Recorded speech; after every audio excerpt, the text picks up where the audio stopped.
You've reached the Union and Metro Street podcast, where we discuss the San Diego music scene of the late 80s and all of the 90s, from the shows we worked to the shows we played. Here we go.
All right, so that's The Classified, and we're sitting here with Noel. What song is that? Motivation by The Classified. Sorry, it took a second. Yeah, wrote that when we were like 18, I believe. Recorded at Double Time Studios with the magical Jeff Forrest. Right. Love that guy. Shout out to Jeff, because right now Sam with Deathiosaurus, he's in there today cool. Recording 4 songs that he has for his project Wastaways. Nice. I believe it's 4 songs he's doing with them. And yeah, Deathiosaurus is, I'm looking forward. I've never been in his studio, but Jeff's a staple in this town. Oh, yeah. He's recorded everyone and forever, since ever. Pretty much every 7-inch, every CD, cassette from the 90s, it was Jeff Forrest of San Diego. Pretty cool. So if I do my math right, that makes you 27. 36 right now? 36, that's right. That's right. I'm 12 now. I'll be 45 this November. It's crazy where the time goes. Speaking of it, so, I mean, we talked about a bit of the roots earlier, but what's Classified doing right now? Because I was trying to help John from Beta 7 put together a project, and I brought up the Classified. Are you guys... I mean, we did a reunion show. You guys were there at the Casbah a couple years back. And so it'll take a little finessing. Was that 2019 or 2018? It was before a pandemic. Yeah. It was a ways back. Yeah. Oh, yeah. Huh. So not too far. But, I mean, I think it's doable. We just have to give us a little bit of a notice. Right. And get the guys back on page. And, yeah. But by no means you haven't stopped writing music. I mean, we've seen you, Jerry, and I seen you about a year ago at the Belly Up. Yeah. Some of that's my solo stuff. Some of that was classified stuff, and some of that was the new band, Desponders, which is we just finished the album. It's getting close. We got a Facebook page just went up, Instagram page just went up. There's nothing on it yet. It's just right. If you guys want to take a look, there's nothing on it. Just a photo. But Desponders. Got to start somewhere. Yeah, and then pretty soon there'll be some music and photos and videos and stuff like that. Yeah, well, it takes time to get the content. I have the same thing with Deathiosaurus and Left Out and Sing Material. I don't really have anything to put. I'm terrible at taking pictures, for one. But we haven't, gotten things together quite to get it moving. Yeah. But sounds like you already got a full band and everything's just, who's in the band? And so it's my buddy Danny King. Him and I were in a band called The Gift Curse, which is on, I don't know if you're interested, Spotify and all that fun stuff. Yeah. And Kevin Strom, he was in Buckfast Super B, a couple other projects, and yeah, we just kind of started jamming in the pandemic, just nothing else to do kind of thing. And, we tightened down like 10 songs and knocked it down with TJ from Buckfast at his studio, Phaser Control Studio. And spent a little bit of time jumping in and out, doing our thing, no rush because no one's banging down our door to get it. Right. And it's but it's done pretty much. Like we're just doing some awesome finishing touches and getting starting to do mixes and mastering and all that. Yeah. Boring stuff. Well, yeah, but it's all part of the process. Right. Yeah. I mean, it's better than just, putting it away and not getting back at it. Yeah. That's kind of the running thing now, that seeing how the scene is coming together. And of course, we're talking about our roots, and we're going to get into that because I'm going to do, again, it's a deep dive, but I'd like to know your roots, and then we can geek out on what you play and why. And, but nowadays, one thing that I'm starting to notice is there's people that are trying to do, and as you know, I tried to help John doing a 90s reunion type thing. And there's a lot of bands that are either completely dropped off and they're not doing anything, or they're still riding that we used to be wave. And not many people are really going out there and writing new music. So what keeps you inspired to keep wanting to write new music? And well, I just think it's being an actual musician. I'm not saying I'm an actual musician, but I pick up a guitar and once a week or so, and I'll just kind of like just coming up, just jamming. Yeah. I come up with something kind of interesting, and I'm like, oh, I think at least a drummer should hear this. And if and then if the drummer thinks a bass player should hear that, then we kind of move on from there. And then and if everybody's on the same page, and shit, let's record. Why not? What else are we doing? Yeah, we'd have no expectations of being famous or getting anywhere. It's just put it to tape, see what happens. Yeah, for fun, at least so I can listen to it back and going, yeah, I did that shit. That's me. That's me screaming on that. So you're still inspired to write because it's still something that's part of you, right? Oh yeah. Not for everyone, but I feel like some people just like, I want to be in a band, so I should do this and put these things together to do that part. It's just, I hear stuff in my head. Even when I'm in the shower, I'm like, oh, I should write a song that kind of goes like this. Or, I hear guitar parts. I'm like, go down in my garage and like pick up the guitar really quick and record it to my phone and go, oh, I'll save that for another time, or, before I go to work. But yeah, it's always in my head. It's like a ghost constantly haunting me. Oh yeah, no, I can relate. Well, believe me. Who brought that up too was Chris Arms. Oh yeah, he said songs would just pop in his head, and like he'd be sleeping and he had a dream. He had to get up and write that down, like lyrics or even guitar parts as well. Very strange that we grew up in the same town. I know. Across the tracks from each other. No, kidding. Literal tracks going down the middle. Who lived on the rich side? Who lived on the poor side? We were both on the poor side. That's why the tracks were going down the middle of the street. So okay, let's do a dive then. Where's the roots? Are you San Diego native or? Well, I was born in Mexico, but raised here after 9 months old. My dad's American. My mom's Mexican. We came here. My dad had a job teaching And so we landed in Scripps Ranch. And shortly after, moved to Poway. And that's Sorry. yeah, no, trust me. Trust me. No, I mean, Poway is an epicenter. So, just, for all those that just went, fuck you. Whatever. Everyone knows Poway has produced a shit ton of musicians. Yeah. And if you've been there, you can understand why, because especially, you can tell it better than I can. My roots of Poway, my grandma lived there, and so it was the 70s. So I remember Poway in the 70s. So this is 80s, 90s, and there was just nothing to do. There's right. Wasn't even a skate park. I was lucky that we got the community center with the pool, and that was about it. We used to hang out at the bomb factory, the excavated bomb factory. I'm kidding. No, we used to. There was just nothing to do. You either ride a bike or skateboard, or eventually you get to the age where you find a guitar, and then you meet a couple buddies, and there was just nothing. If you didn't have a car, you're just hanging out right in the vicinity of where you grew up, because it was kind of in the middle of nowhere. Yeah, you would still see people on horseback. Yeah, you definitely did. I remember taking a bus to school, and sometimes you'd have to stop because the guy on the horse was crossing the street. Yeah, and he's flipping everyone off, going, "Fuck you, punk rockers." Exactly. Yeah. Yeah. Sorry, I had a horse for a day, and it was supposed to be filmed. Because I remember when I was in the Navy and I was stationed at Miramar, and I was living in Miramar in the 90s, there was nothing around there. Oh. No. And the best thing that happened to me, I mean, there was the warehouse where you'd go pick up Guns N' Roses tickets if you had, a couple extra bucks. Warehouse records. Yeah. Music and tapes or whatever. Exactly. But Music Trader came in late.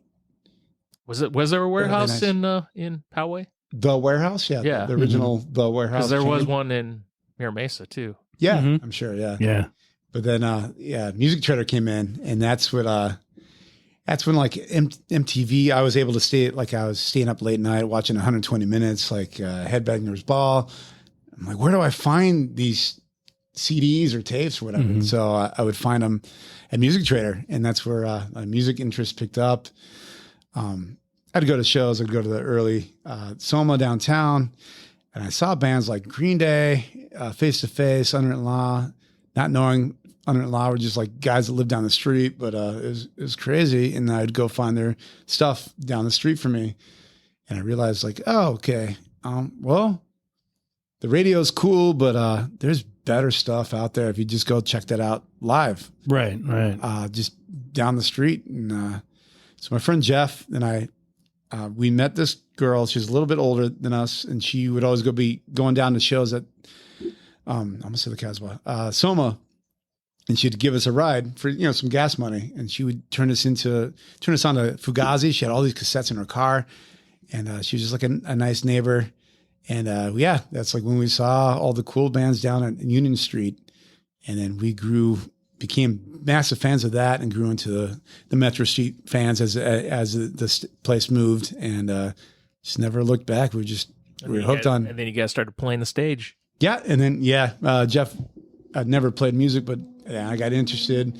I got an old guitar that my dad was not using, and I don't know. I saw a couple of bands were like, okay, not to downplay their music ability, but I was like, okay, I could kind of do something similar and sing along. And and so I just kind of met up with a couple of buddies, and eventually we started playing. What was the first band? The first band is called Eye for an Eye, and it was me, a buddy Justin, and Eric, who later became a member of Agent 51. And it was just something we just did in his dad's house in this extra room when we had nothing to do, pretty much. Yeah. Again, in Poway, nothing to do. How long did that band last? It felt like years, but I'm sure it was like in your teenage brain. 1 year? Yeah, in your teenage brain, it was probably like 2 years. We recorded a demo tape, and then like a 4-song follow-up to that. And then they started, what wasn't Agent 51? What the hell are they called? They were called something else right before Agent 51. Wasn't it Area 51? Area 51, there it is. Yeah. Sorry. Well, that's good memory, Jerry. Yeah, Jeez. thank you. So Area 51 turned into Agent 51, and then they started doing stuff. And then I was met my buddy Brad. We were failing high school. This is how embarrassing this story is. we had to take night class. So he went to RB High and I went to Poway High. And we were both a couple credits behind to pass high school. So we had to take I forget, like a math class or something. And then him and I like kind of looked at each other. I'm like, I recognize you from Soma. He recognized me from hanging out at shows. We started chatting. So my band's kind of, falling apart. He was in a band called No Clue. And one band, everybody else was taking off doing other stuff. And so him and I started jamming. And then that's how the Classified started. And No Clue and I both played Metro as well, right? We side stage stuff. Yeah. Very early on. Yeah. They opened up for No Doubt or something crazy. They had a couple they had a couple of big shows where they opened up for some decent sized crowds. That would be No Clue? Yeah. No Clue. Yeah. They opened up for No Doubt and Sublime. I remember No Clue. Oh yeah, I do as well. Yeah. But I'm trying to think of, that's another one of those reasons why the group is good, because someone would have the flyer somewhere of, these are some of the most obscure stuff. I mean, this is back when No Doubt was, still, I don't even think we would have sold them out for at least a year, and they would still be support on some shows. Yeah, they supported Bucko 9. They supported... They were main stage though. It was main stage. Yeah, they played main stage, but they supported. They weren't headlining. And cool. So this is early days. So what age were you when you started Classified? When you 17, 18, trying to get through high school, trying to figure that. Because you used to come down to downtown when you were, what'd you say, 13? 13. Yeah. If we do the math right. Yeah. We were kids. And that realistically in the timeline, Jerry. So this is because of the licensing, and you know how weird the licensing is in San Diego, if you were under 18, you had to have someone sign you in as a guardian. And then eventually we got that broke because Len kept trying to get the all-age license. No, he was trying to get the alcohol license, and then at some point... Never happened. Yeah, we just, broke away from that, and then we were able to have all ages. So realistically, 13, that's... You could have gotten in there with someone, just anyone, some random that chick that was driving them out. Exactly, but I think she was maybe 2 years older than this. She was maybe 15 at the time, and she was driving. Or 16. Sorry, she obviously had a car. So she's just a neighbor. So somebody hooked her up over at a. Well, Silas by that point, because I had to be one of those that had people sign, and then to get into there, and then. Someone going around with the clipboard, you have to sign it all, and that was just for posterity, realistically. Did anybody ever check that sign-in sheet? To be honest, I seriously show up and say, "Hey, we need to see your underage sign-in sheet." And realistically, it's above my pay grade because I wasn't getting paid. Len, you still owe me. But realistically, I'm pretty sure there probably was, but especially back then, we're not too far off of payola at this point. So I'm sure there was something going on. I know that. Oh, for sure. Our rich parents were paying you guys off. That's for sure. I wouldn't doubt it. Those expensive $5 shows. Yeah. I'm kidding. No, I don't remember anybody signing off for us. They're probably what was the starting price at Union for bands? What was to get to attend? $3 then, or was it $5? No, it was like $5 to $6, unless there was the couple concerts that he did that were a little bit more. But $5 was kind of our staple price for a long time. I remember when we went up to $6 and $7, people were losing their mind over an extra dollar. Which is crazy because we weren't charging. Like, we even sold our own tickets, and there was no extra fees like Ticketmaster. Yeah, aka Live Nation now. Money was made, and the bands would get, $1 per person that identified them. So that was divvied up. Granted, there was bills. It was a big space, but, and there was a few people working there. But one way or another, we were able to pull it, and it was amazing. You add $6 and people were losing their fucking minds. A $6 show. And then now, one of my pet peeves, $20 for a local show, like basically a glorified party. Yeah. Come on. But Because we were only in downtown for a few years by 92, 93. So you were probably coming down there.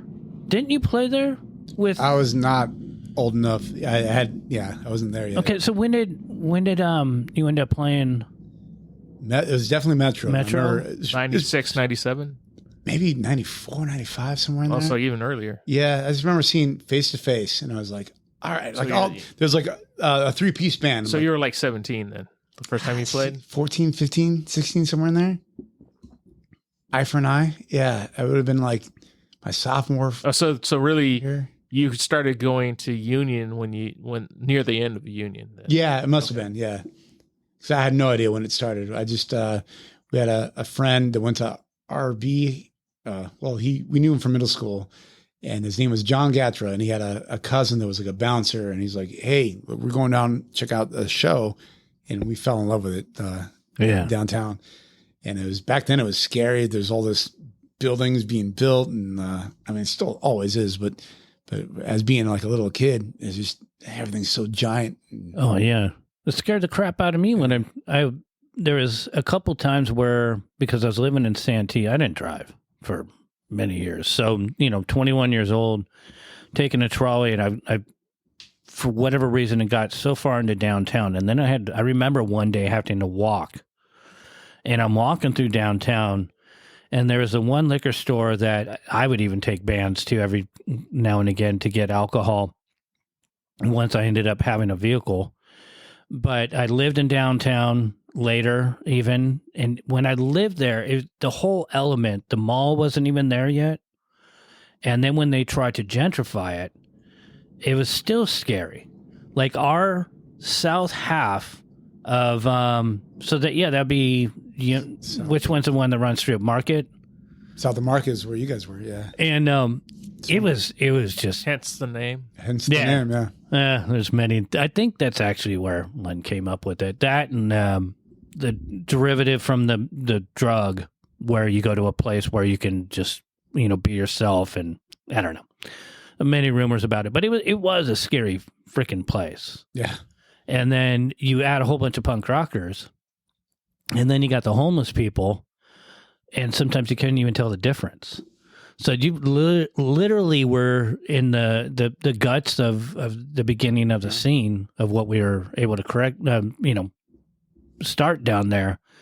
And so Face to Face, we're looking at, they probably had... Don't Turn Away, whenever that was out. So that's kind of when That's the first album? Yeah. Okay. So yeah, we're looking at 93, I think. 93, so I was probably 14, 15, realizing I'm like, okay, maybe I can do this. Yeah. When did you start playing guitar? Like around then. Yeah, that's when. Oh, really? I learned a couple of Nirvana songs and totally dating myself. A couple of Soundgarden maybe. Right. And that's just from some friends. And then I'm like, well, this 3-chord thing helps because I could just sing over that. Mm-hmm. And then not have to do a whole lot, deal with the guitar solos and all that crap. And so I'm like, all right, let's start with that. So, that's where Ife and I started. We played a few times. Yeah, I remember that. Fun. I remember booking you guys. And that's the greatest thing about what we were able to do there is I tried to really emphasize, having local bands have an opportunity to start to play, figure out their skills, and then figure out if they want to go from there doing it. So you already kind of knew as soon as you started doing it that. And what made you decide you're going to play guitar and do vocals? Because most pick one and like, okay, that's a challenge in itself. Yeah. I was friends with these guys who ended up being a band. Well, Chris Arms, Open Fast. Mm-hmm. There were some kind of like band before that, and they had asked me to sing, and I remember singing, but I didn't really like how the music was going. I wanted to have a little more control over that. It was just kind of like not an ego thing, but yeah, a Donald Trump, like I want to control the fucking world. So, no, I'm kidding. But I just wanted have a little more hand on how the music was written, because it wasn't like, I'm not saying Open Fast was the band, but just a couple of buddies that ended up in that band. And I just didn't like how the music, I wanted more hand on how the music was written. Right. and I just didn't know how to do it yet. And so that's when I picked the guitar. I'm like, okay, I'll figure it out this way.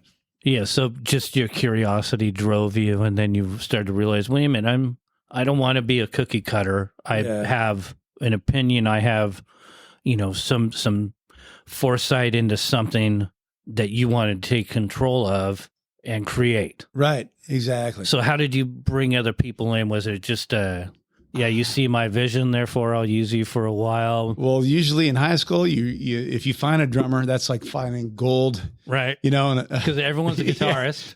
Everyone's a bass player. Everyone's a guitar player. Everybody's a singer, right? So if you find a drummer that's good, you're like, holy shit, I just hit gold. And then if you find a bass player that doesn't want to play guitar or sing, like, shit, you just want to play bass? Cool. And that's how it kind of started. And then, we rode that way for a minute, broke up. Not really broke up. We just kind of went our own ways. And then I found another drummer.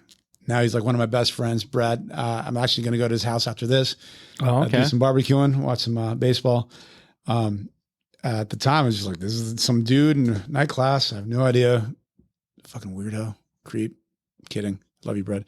And so him and I just started hanging out and writing songs. And that's how the Classified started. He had a buddy from school, Sean, and it was a 3-piece for a demo. Did that demo, and then our friend Scott came and played guitar with us, and all of a sudden we had the full length that song you were just playing off of. And it feels like 20 years in the span of like 4 or 5 years, because you're in high school, your brains are everywhere, and but yeah, that's and a lot of things have changed since you guys did that record. So a lot of life. Yeah, true. We're all adults now, most of us. Well, some of us. We're married with kids. Some married with kids. Yeah, some married. Most of us are married. All of us are married. Some kids with married adults. Yeah, that's the scary part. With like me, I think of myself more. I sometimes look at my daughter and I think, "Oh my God, you're so mature for your age." And then I realize, wait a minute, I was doing so much at your age. What? You're lagging. But then I look at myself now and go, "Oh my God, she's so much more mature than I am."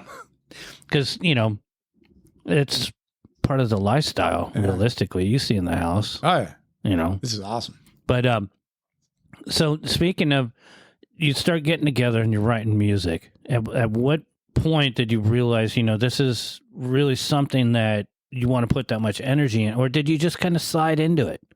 Because some people have their whole sort of future kind of planned out and they're articulate, like, I want to do this and then we're going to put out a record. And was that even part of it, or is it just we're running with it, we're going to try to get shows? And yeah, not really. Yeah, exactly. It was just kind of like everything was the next step. Luckily, we had at the time, Brad, and we still have, he's our friend, Rob Perlman. He was just another guy that went to Rancho Bernardo High School, and he just had a little bit of money. So he decided to start a record label, and he's like, hey, you guys are pretty good. Hey, where did that money come from? Was it his grandfather's death? I don't know. Yeah, I think his grandfather died. Like, there's this young kid who's starting a record label. Where's this money coming from? Yeah, unfortunately, I think a family member died, and he got his inheritance, and he decided to do something with it. And he started a record label, and it was us, Agent 51, a bunch of other local bands that eventually ended up on it. But and that would have been Alphabet Records. Alphabet Records, yeah, thank you. And I'm trying to think, because I have an Open Fast 7-inch. I have an Agent 51. Agent GDC was another one. Was that? Agent 51 would have been on it. Open Fast would have been pre Alphabet Records. Okay. I'm trying to think of but I'm thanked in that thanks list if it's the 7-inch. Yeah. The salsa on the front. Yeah. They thanked me. Open Fast Chunky salsa. Yeah, exactly. Yeah. Okay, so Rob started that afterward. And how old was Rob when he started that? 15, 14? He's our age, so 18, 17. Was he 18? Yeah. I remember him, to me, I thought he was younger. No, he was our age, so. Seemed like he was still in high school. I mean, we were. When he started the label. Yeah, we were. Yeah. Pretty much just getting out of high school or around there.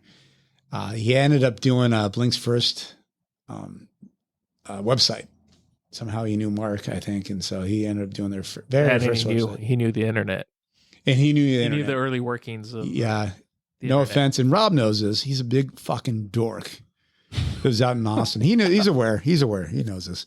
And so yeah, he knew the internet before any of us even knew what the hell that was. He was supposed to do a podcast with us. Yeah. He kind of flaked on us. Did he? Yeah. All right. Yeah. I can call him right now. We were gonna know if meet he'll him answer. in L.A. He was supposed to come down for some show, and we were gonna set up in a hotel room and do the podcast with him, but he never called. Oh, that sucks. Yeah, He's out in Austin. He's coming home for the Lucy's Fur Coat show. I don't know why he'd want to live in Austin.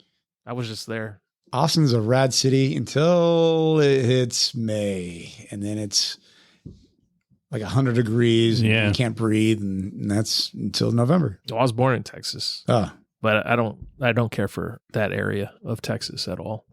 it's just a cool music scene. Yeah, If you're Yeah. visiting, it's that's the only thing. yeah, it's cool for a weekend kind of thing, and then you're out of there. Exactly. Yeah.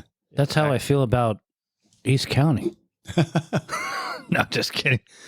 But yeah, my dad actually family there, Rio Grande City. I remember fondly being preteen, going from the grandparents' house. We would go over the border into Mexico. I still remember the smell of leather and all that. And these little shops, on the opposite side of Rio Grande City, they were literally, I think the high school was on the border. So as a little kid, those are some of my most fondest memories. But I also remember my grandma always telling me that California was going to fall into the ocean, and they just hated California. They still do. Yeah, everybody still does. That's Yeah. That's what I hear from my daughter too. That And I can see the ocean from here, and we're not in it yet. yeah. I tapped my toe in it a few years ago because I went all the way down to where the water actually is. No, that's one of the. It's funny that we bring it up because the idea of having, we've had a few tsunami warnings and all this, and where I'm at, I keep telling the wife, "Oh no, we're fine. We're high enough." And I'm thinking, They'd have to take up the airport before it hits you. yeah, I would want to see that though. That'd be interesting. You're in the bay. You got is that Coronado? Yeah, Coronado and Point Loma. He's Point got Loma's out North there. Island. You Yeah. can see the carriers. I think we're high enough up.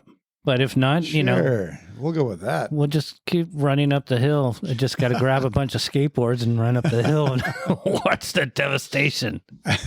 But realistically, Actually, you're you're pretty safe from tsunamis because you also have that's all Point Loma. yeah, the point going all the way out there. Yep. But yeah, growing up, that was one of the things that I remember my grandma always saying, and because she would come out here and just bitch about being in California and why are we out here and surfers and blah blah blah, and or like, Freaks. yeah, Yeah. it's not much. It's I'm looking at two of them now. So, as we quickly diverted into how California is going to fall into the ocean, so you're about 17, 18, and you're doing the classified at this point, right? Yeah. Well, besides that, I was also going to shows like all the time. Yeah. That's where I spent my weekends. I saw like from friends' bands to bands that were like up and coming, like we were talking about earlier. I saw this guy, Foo Fighters, this guy, Dave Grohl. And it was like their first tour. I think it was actually their second tour, but they came to Soma and they were 2 hours late for some stupid reason. And they came out and realized they told us a story of how they were staying there in Mission Valley and they couldn't figure out how to get across the 8 freeway. It took them like an hour and a half and whatever. I saw Helmet, another one of my favorite bands. I saw Faith No More there. These are just some of like the bigger ones. Green Day played there multiple times, even after they got massive. There's such a awesome, even local bands like I don't know, saw a million times there. Buck You 09. guys played with Blink 182 We opened up for Blink 182. 2 nights in Two a row. nights in a row. Yep, it's true. Just a lot of great memories of that building, that scene. I There wish hasn't been anything like it since. no, not any condemned movie theater ever since has it been that great. No. That's the truth. Not the same vibe. No, seriously. It was it was so cool. Met a lot of friends, met a lot of people. that I still talk to these days. It's weird too, huh? Yeah. Like everybody's family. Yeah, exactly. Maybe I don't speak to you every day, but I'll run into you let's say at the And it's Casbah like or it's like record we hung store. out like yesterday. Exactly. Yep. It's crazy. So Yeah. speaking of thinking back, what would be, because this is always fun to watch, to hear about, what would be the scariest show that you were ever at? Like where you were like, this is about to fucking blow up.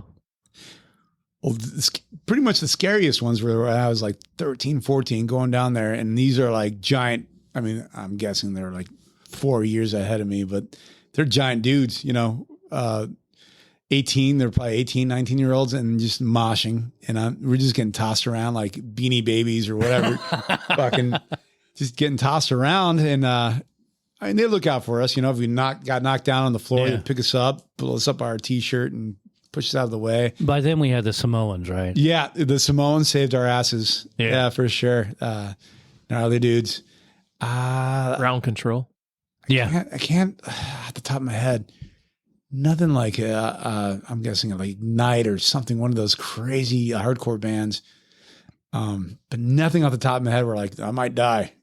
Like no Napalm Death shows, or did you go to any of the more extreme metal shows like Morbid Angel or Did not, because Dayside? at the time I don't think I was really into it. I just wasn't aware. I knew it was a thing, but it just wasn't.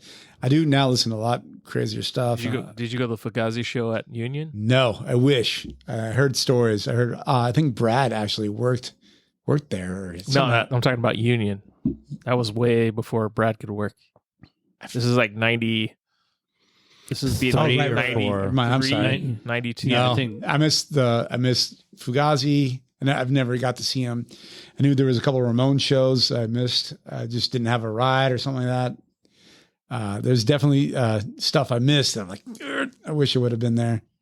Mr. Bungle. Mr. Bungle, I was not there for, but I had seen him afterwards.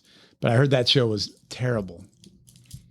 I wasn't there. I can't even. I know that. I heard it was bad too. I know Mike left a bunch of stuff. That's where I got my tales for the New Year's Eve. Well, I'm talking about the Morena show. Yeah, I guess it Mr. was Bungle at the Morena. the Disco Volante, Yeah. like there was like their second album. Just a bunch of noise. Yeah, they just got off on just everyone off. So like it was a sold out crowd. Oh, well, And they just did nothing really, just made a bunch of sounds that no one liked. Yeah. But if you knew them, you kind of know. you kind of knew what they were getting into. Well, that's like when we had the Boredoms play. The band, I believe out of Japan. Yeah, I think so too. There's Melt Banana is another one that came out of that. But when the Boredoms played, it was like one of those things where if you knew, you were prepared. But if you didn't, you were about to either like really want your money back or have your mind blown. Noise, the energy, everything about it was just an assault on the senses. And playing the Union Kind of like a rave. place. Oh my Lord, those are an assault on everything. The Boredoms when they played, it blew my mind. I'm like, oh, okay, this is fucking really different.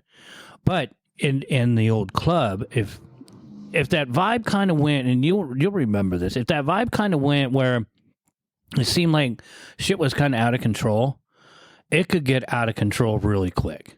Oh, sure. It's like, feeding the masses, or like at a riot where one person throws a brick, then the next thing you know, there's 50 people going down the street tipping over cop cars, and it's just it's that mob mentality.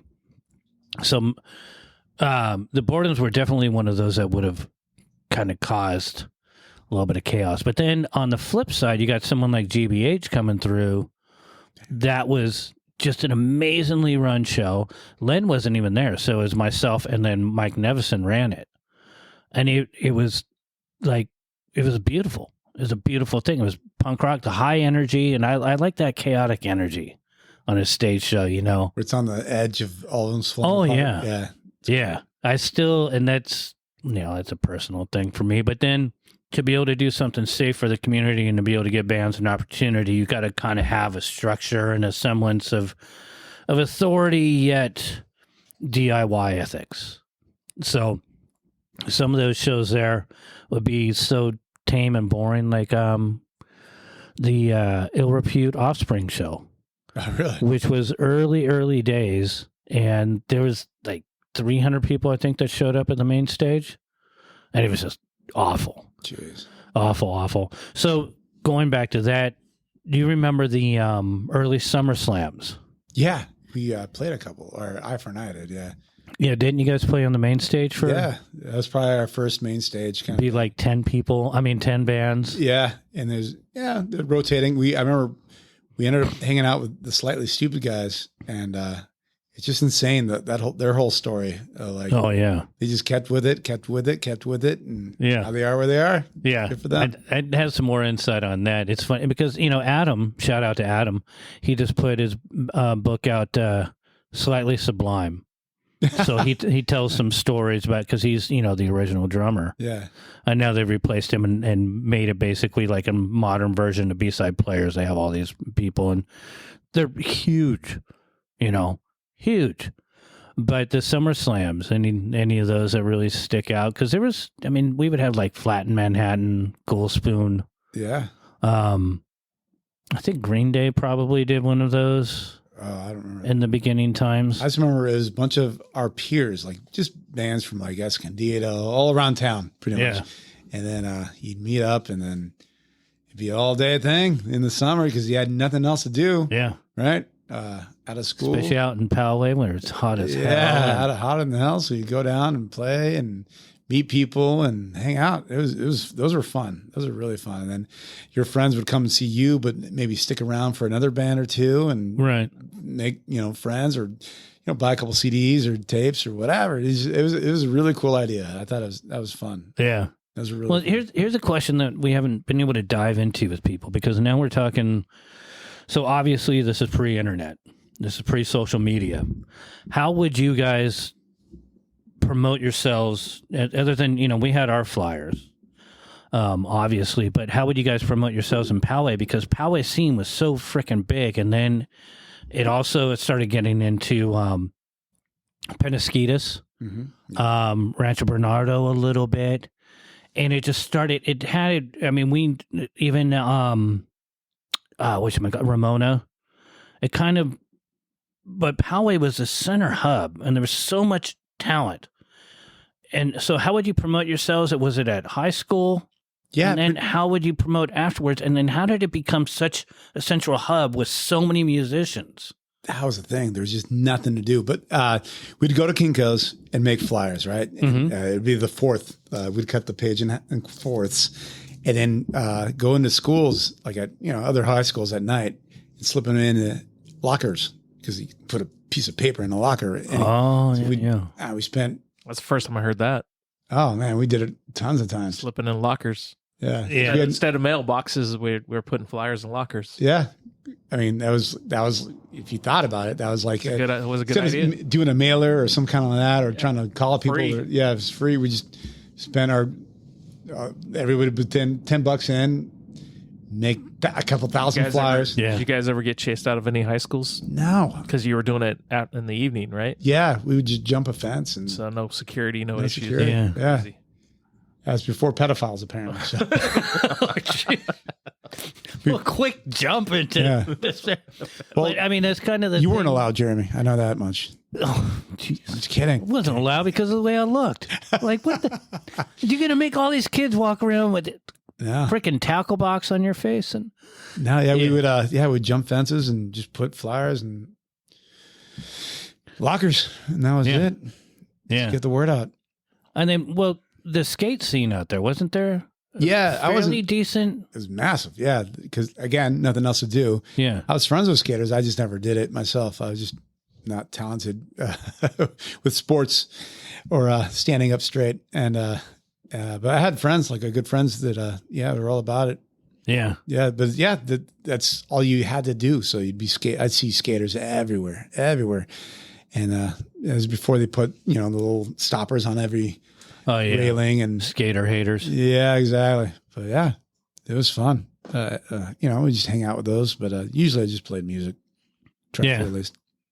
Yeah, because I do, when you bring up the flyers at the schools, and I would go, Silas and I used to do it in Point Loma, but one of my things, it depended on the show. If I kind of had a gut feeling that we weren't going to be doing too well, I mean, we're going to get into Pirate Pete and Music Trader and all that, but in the early days before, I mean, I had the record stores, but we would have the big posters.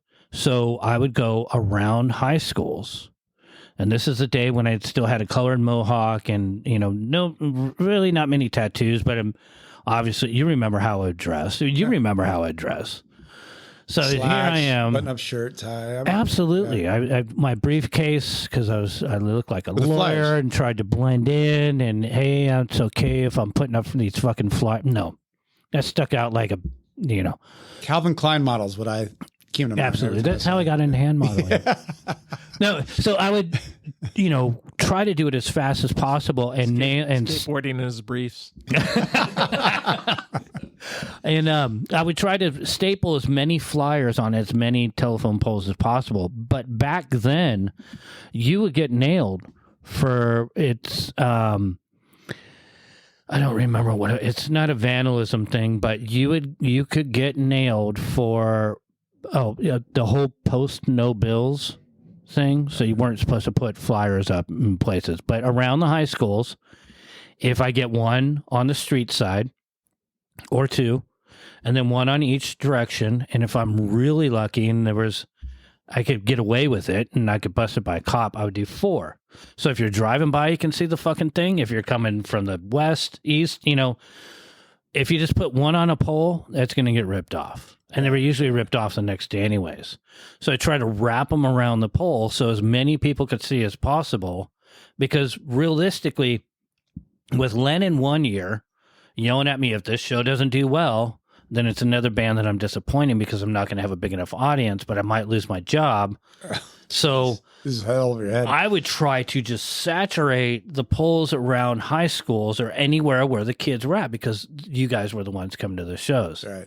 And especially if I had to drive too far and put things up around poles, I had to kind of scout it out to know where the poles were that I could get away with. I'm not going to go out there with tape. Now, it's a staple gun and, riddle the poles. And that's why those poles in most communities around schools have a layer of staples. The metal. Now they got smart Oh, yeah, with the metal yeah. now. So you can wheat paste those, but you don't want to wheat paste it because you're going to get, you're going to get a fine. I think it might have been Carter Peace Mission that taught us the spray glue. Oh, yeah. Just slap it on something like. That was nice. That was easy. And, well, staples. Eventually you just run out, but the spray glue. Oh yeah, but there's so many times to be out, stapling and run out of staples and be like, oh well, I guess we're done. I tell Silas, I guess we're done. We're out of staples. No, we got more back at the house. No, we're done. But there's also beer at the house. Yeah. But hey, with the spray glue, didn't you get that resin all over your arms? Yeah. Yep. Yeah. There was that. But you were playing cool shows at Soma. Well, it's a whole mentality of like in L.A. I was going to ask how many times do you think you guys played the main stage at Metro? Not a ton, probably. Maybe 4, 5. Yeah, 5, 4. That's more than most people. Yeah, it was. And then you played the 2 New Year's Eve shows. So the 2 New Year's Eve shows. Do you remember what years those were? No, I have them somewhere in a flyer book. I think you guys played the last 2. Really? Okay, Yeah. before you guys moved. 98, 99. Yeah. Before it closed down. Damn, that's right. Before our album came out, yeah. And then, bummer. But it was fun. Digging deep into those memories. Yeah. Isn't it crazy? It is crazy. Because it seems, you would think, it kind of feels like it was just yesterday because it's, back far enough in the recesses of time. Yeah. But to dig out details, it's like, it's one of those things that you're going to remember, like a day or so after this and then text us, hey, I fucking remember Damn, this. can we go back? I know. Get the mics back on. Yeah, because you guys got to do the actual Soma one and you guys got to do the Golden Voice one. Yeah, that's right. When they traded over. Yep. And I don't remember the lady's name. Shalice. She was always nice to us. She was awesome. And we had talked about this earlier, so I'll bring it up now. But Otis Bartholomew recently passed away. Rest in peace. O from Fluff and Olive Lawn and many other bands. Revolver. So I first met him at Soma, the Metro place. We opened up it was Hagfish, All, Fluff, and The Classified. It was a side stage show. I remember that show. It was awesome. And there wasn't that many people there. That's where Bug got hit in the face. Broke his glasses. Bug worked for All. Oh, really? Yeah. And the Hagfish guys were looking for the person that did that. Oh, I don't remember that part, but pretty crazy. we were just excited because our guitar player Scott knew who Hagfish was, and he played us the first CD. We're like, these guys are fucking rad, and I didn't know who All was because we were idiots at the time, and they never really, to be honest, because I saw All at the Triton Pub with Milo. Wait a minute, so Scott was already singing for them then. This is like way back earlier, 88, 89. And Dave Smalley sang because he was with them for a minute. And Milo sang as well. That's great. Why would Milo sing with them? Then it'd just be the Descendants. Yeah, well, that was the whole thing reason was he was off to school, right? Because Milo had already split from him, and it was a party. Primus had played. I think Daddy Longlegs played, but it was a private party that we had gotten in because RF and the Ninth had the invite. So it was a pretty special moment to see all three singers in All. It was pretty incredible, but All never, they never got the respect. They never really, I mean, my wife loves them. They're great. I still think that I like half their songs better than I like the Descendants. No offense, but I was in a band called Cockroach, so we'll just end that with that. But yeah, so All playing the side stage, I kind of do remember that. Yeah, they were headlining the side stage. Yeah, and it still wasn't. It didn't sell out, did it? No, it wasn't. I don't think you did that show. I think you were gone. Oh, so that's after me, because I know. I think I did that show. We had them play the main stage, and they still didn't do well. I was friends with the Hagfish guys. Hagfish guys were awesome. Those guys didn't really you tour with them, or no? I just became friends with them, and it was Jay from Spazboy that oh yeah played their stuff for me, and I'm like, these guys are fucking great. Yeah, and they played in the Suits. Yep, every night. Oh yeah. And so that was the first time we played with Fluff. Sorry, Fluff. Played with Fluff, and O came up to us after we played. We were like the opening band, and he's asking us about how we write songs, asking us about where we're from, and blah blah blah. And he ended up being one of my buddies. We weren't best friends, but every show I'd see him at, he'd always come say hi, or I'd go say hi to him, and. Yeah, it was crazy. Man, just from, meeting people at Metro, just random at shows and stuff. And O was at every show, it seemed like. Oh, yeah. Backstage. Always. Every show. He's definitely a huge lot. I just got to chill as if he's tapping me on the shoulder. Yeah. We have to acknowledge the fact that Otis was a freaking staple in this town. Because O's been here. Yeah. Oh, how did he do a... No, we wanted to get him in, and then... Of course, he passed away, which sucks. Yeah, he's a massive skateboard fan. He's a massive skateboarder. He was really good. He worked for Trans World. All right, he's a photographer, but he was also a really talented skateboarder. Oh yeah, he skated up to the day he died. I heard from, I've heard a couple of stories, but someone just recently I was talking to said, no, he was found in his truck at a skate park. He went to go skate, but I had heard that he had passed away in his sleep, but. He skated, up to the last part of his life. I mean, literally. And he was a ripper. Yeah. He had style for days. He came here, Ryan Fox from Fishwife and Ghetto Blaster, and brought him here. And I'd look at the cameras because, I have cameras on the property. And I'd look at it and go, what the fuck? Because I thought it was Jay Damascus from Dinosaur Jr. I'm going, there's Ryan. Well, they are friends. He was his guitar tech. And so it just looked like, I mean, because I'm not really well versed in Dinosaur Jr. I know who they are. They played. I know who Jay is, obviously. And then there was this other girl that I recognized, and she's a singer from somewhere, or she's been in bands. But I look out and, what the fuck? So I go out and long story short, I showed Otis the house, the skateboard collection, my skateboard press, my Tonka trucks, and the garden. And just, I was honored, you know. We've known him. Well, I've known him since, God, I guess, I first met him in 89. 95.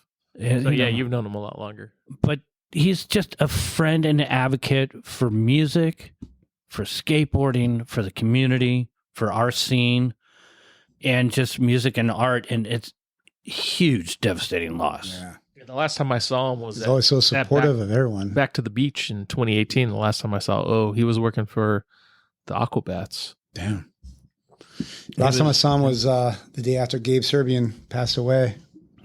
John Reese had played a show down in South Park, and we're all at that show, and it was a very somber show, and he was there and Crazy. said hi. Yeah. Again, Gabe, rest in peace. It's what, just a day or so From a year ago, anniversary. Yeah. Within the week or something like that.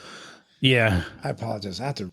So yeah, Hagfish, all fluff, us. And then we were so not aware who all was at the time because we're stupid teenagers. And Carl Alvarez was kind enough to like ask us like, hey, you guys, your sound is pretty cool. Why don't we put you on a guest? We're playing here again in a couple of weeks. All right. Like we'll put you on the guest list. All right. Sounds good. And didn't dawn on us that it was Descendants playing with Handsome. It was like a major show. It was completely sold out, wall to wall. In my head, it was. Right. But I got on the guest list for Descendants when I was 18 years old, and I was like, "What the fuck?" Like, that doesn't happen anymore, really. Wait, so where was that at Soma? Yeah. Yeah. Main stage. Why do I not remember And that? Handsome were some of a couple of the guys from Helmet, which is duh. It was like a super group. Oh, Yeah. that's right. Yeah. Okay. Now I Not remember that. Hanson, handsome. Handsome. Yeah. Hanson played the next night. I didn't go to that one.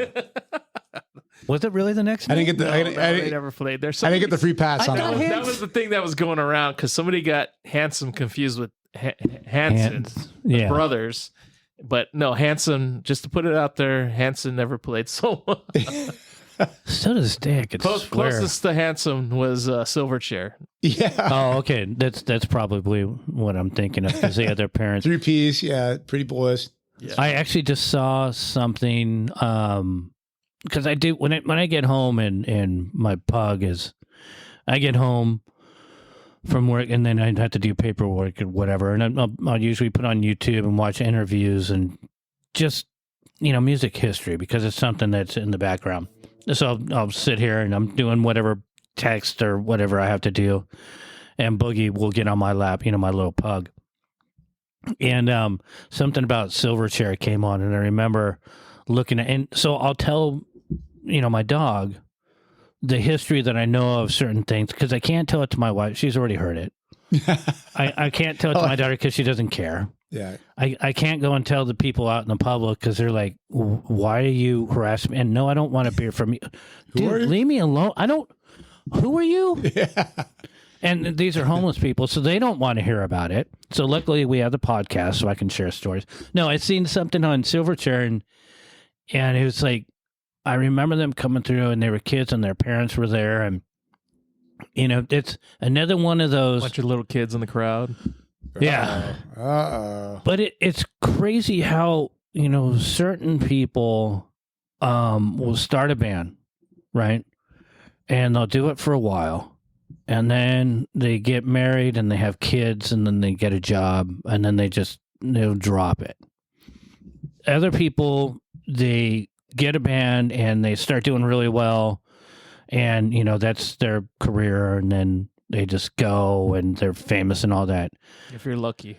If you're very lucky. It's so very few people. There's a lot of people that I have that reach out to me because of the group that'll tell me like, yeah, here's, we played this arena, 20, 30,000 people. And I'm looking at the picture just going, holy crap, what are you and Ghoul Mouth. I mean, Smash Spoon. I mean, literally, not to completely throw them under the bus, but I know you're the people that have created this world for themselves with music that are playing in front of those huge arenas, like Zach with now Smash Mouth, 20, 30,000 people.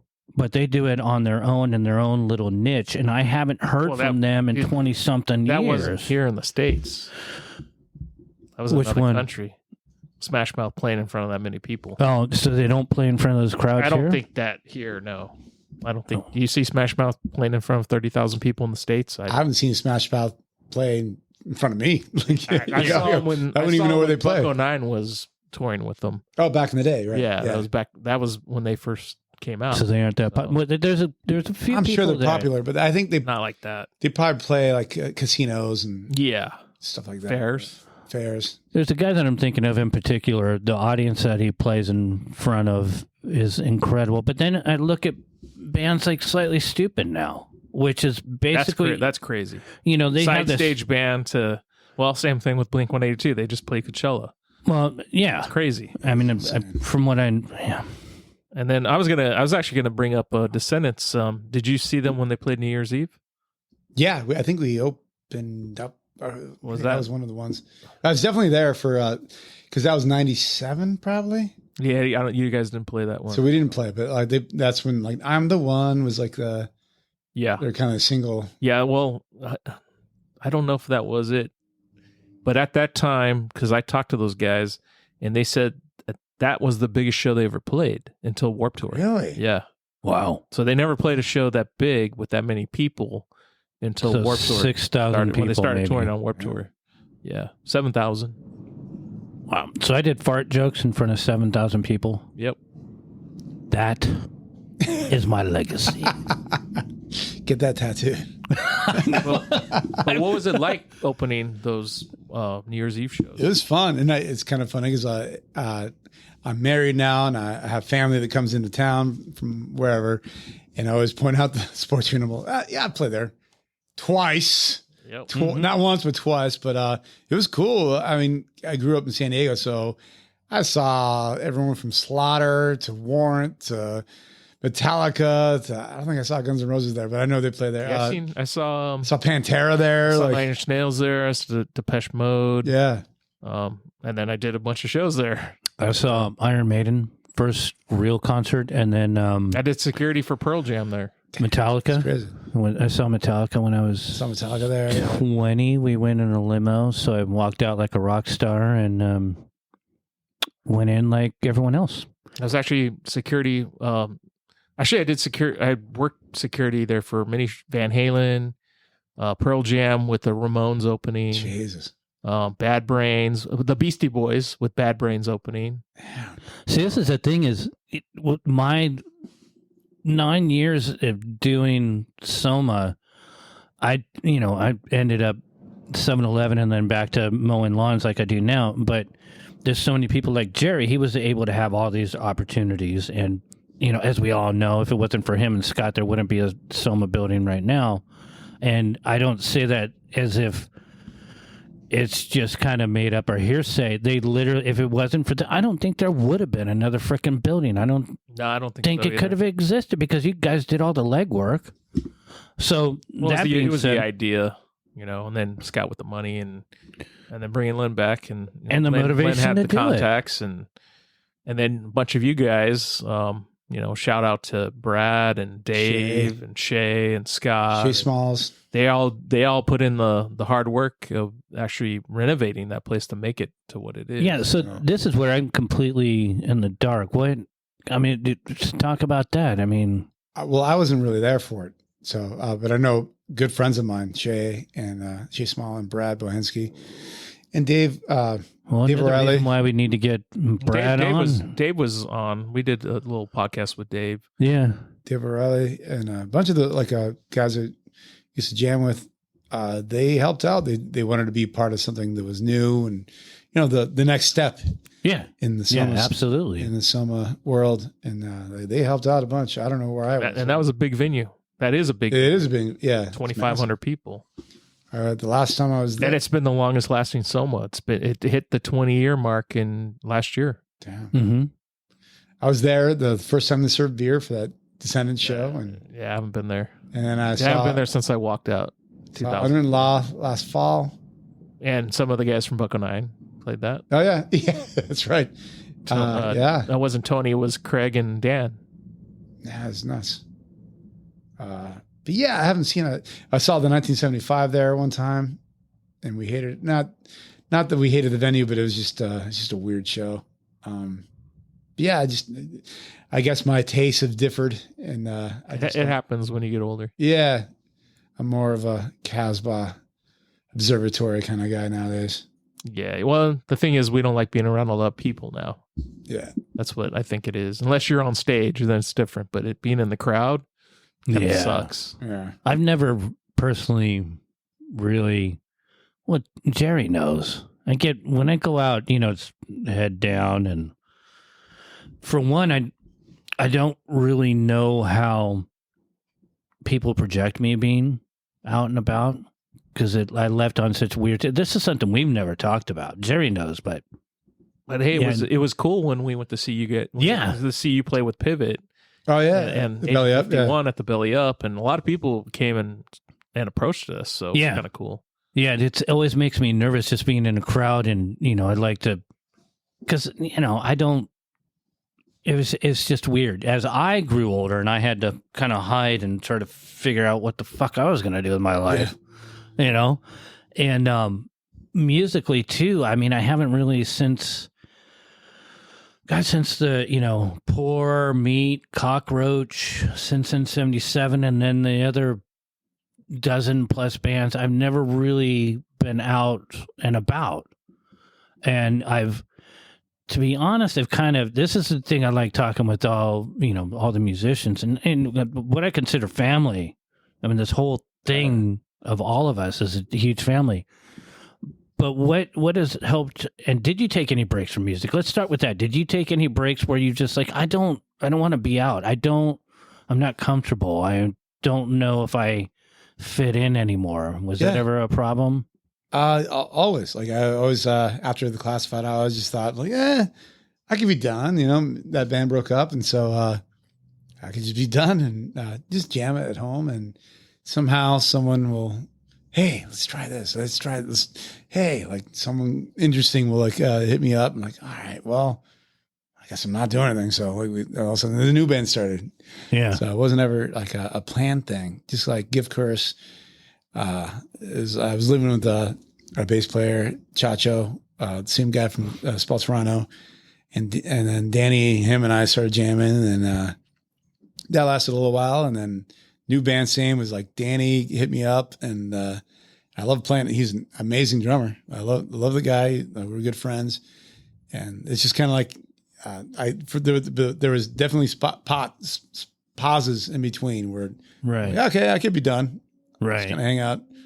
But the mind's still working, right? And always, I'm always writing stuff. I had, like, for instance, I put out a solo EP, and I was probably going to do more with that. Then just got bored with that. I don't know, just kind of moved on. But I never stopped thinking about music and writing right. music. But I was maybe I'm done playing live. You ever think of doing anything with Chris Arms? We dabbled in it. We did like a couple songs at his house like a long time ago. We definitely talked about it. It's just be kind of cool to see you guys both on stage playing and singing. All right, Chris, you hear that? Challenge. Yeah. Challenge. Kind of like the dueling pianos, but yeah. That's not a bad idea. No, it'd be kind of cool. We've talked about it and then we just never really like committed to it, but I'll bring it up. It's not a bad idea.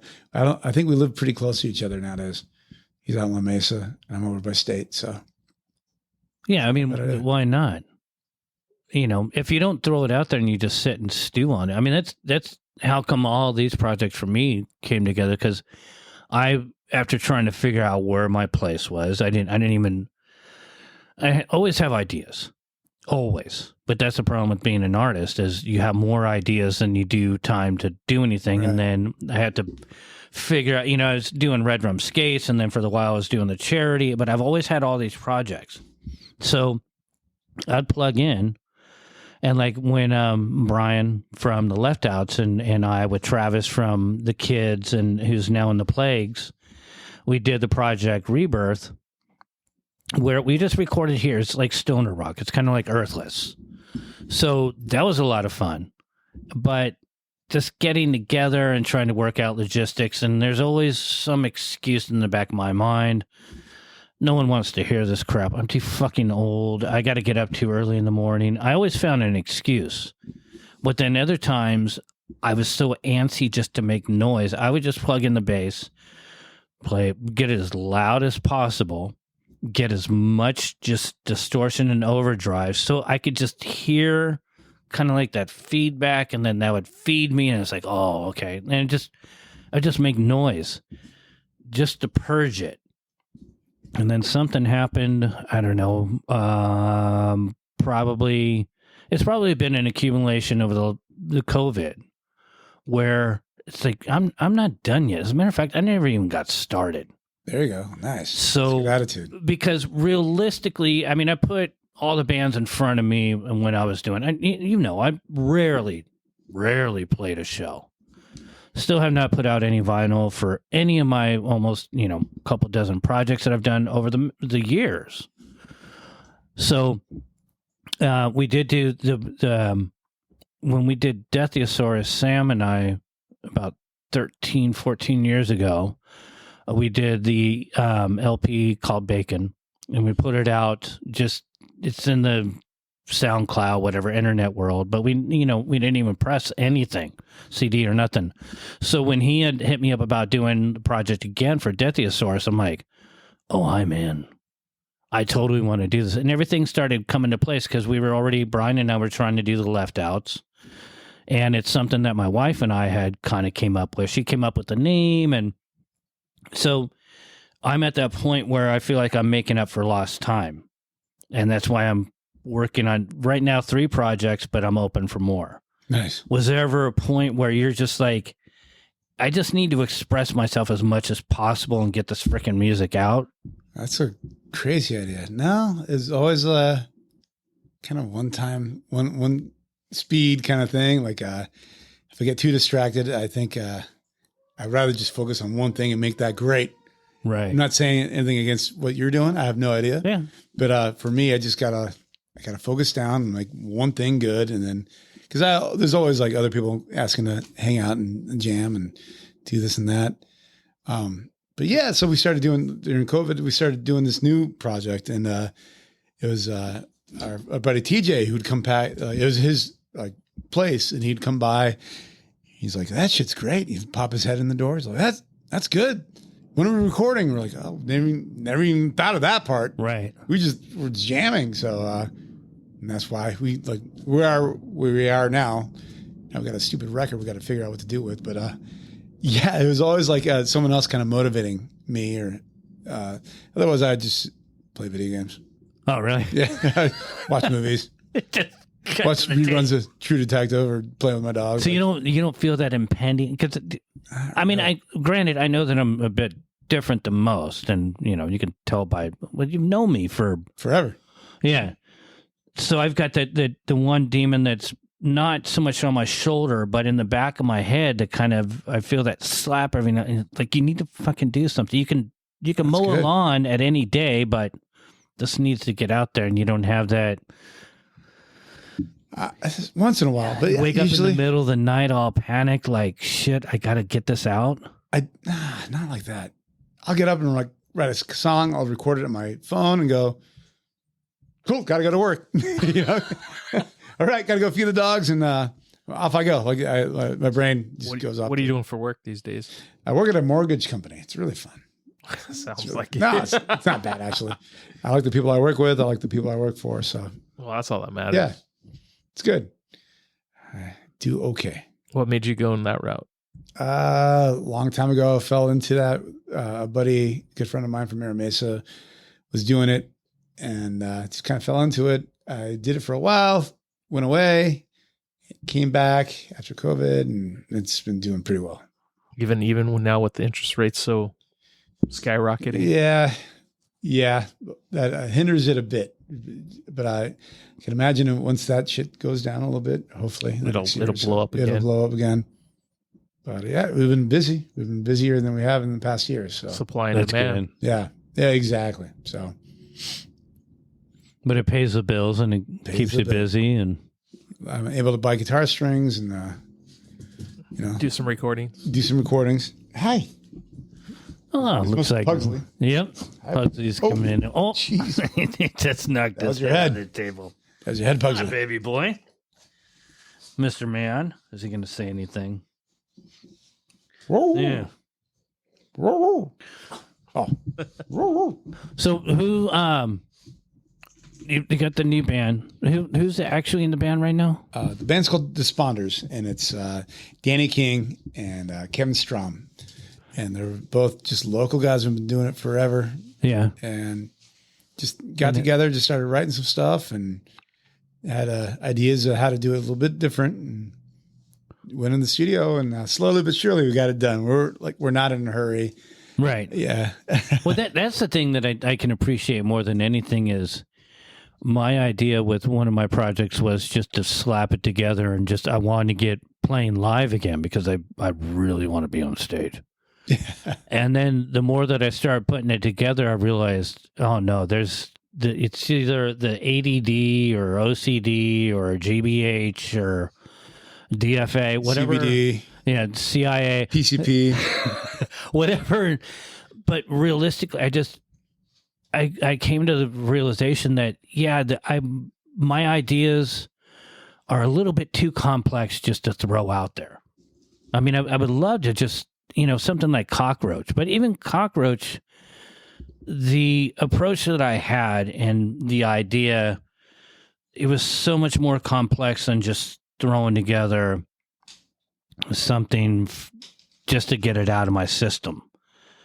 Because artistically, I do such a deep dive. So all these projects have turned into a 3-chord into, well, maybe if I add this element.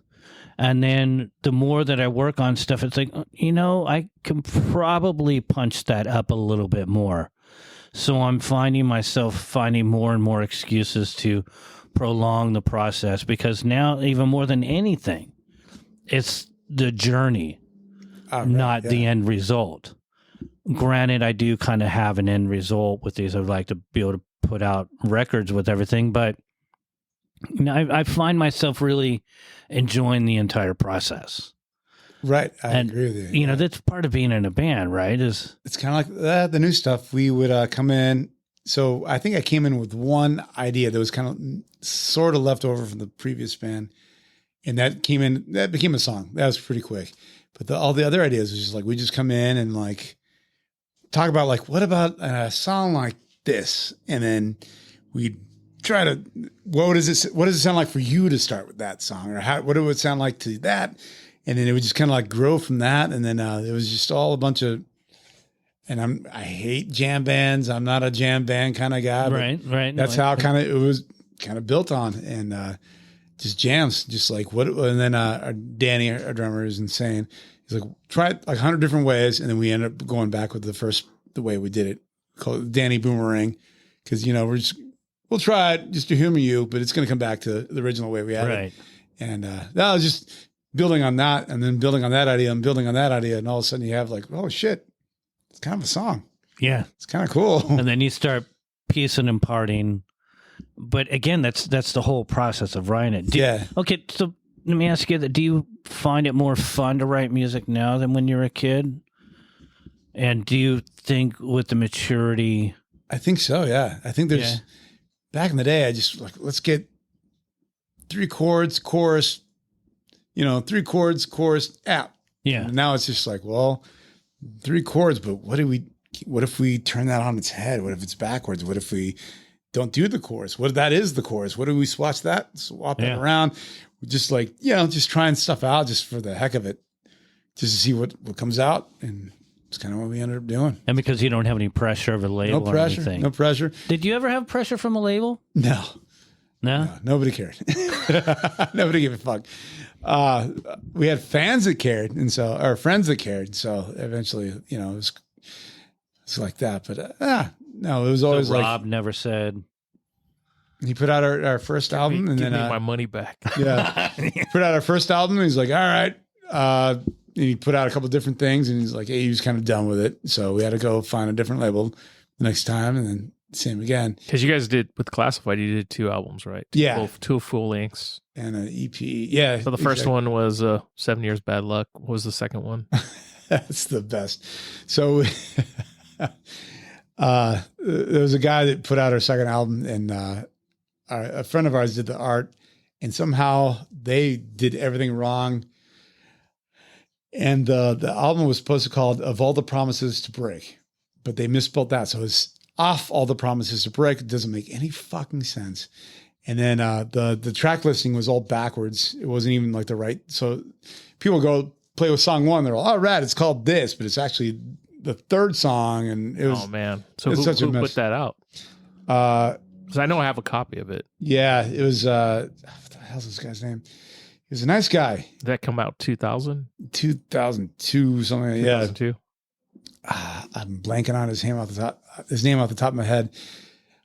Nice guy, but he, Cousin Oliver was the band he was in, and he it was like a drive-through record band. He was in a pop punk band from like in Orange County, LA.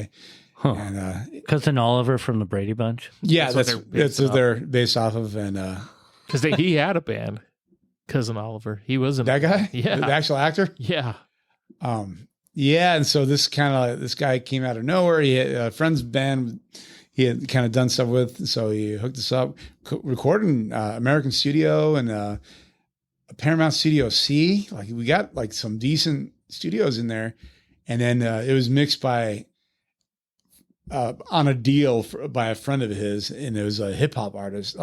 He was working with hip hop bands, and so it came out really thin. He didn't know how to mix a rock record. Too many tracks.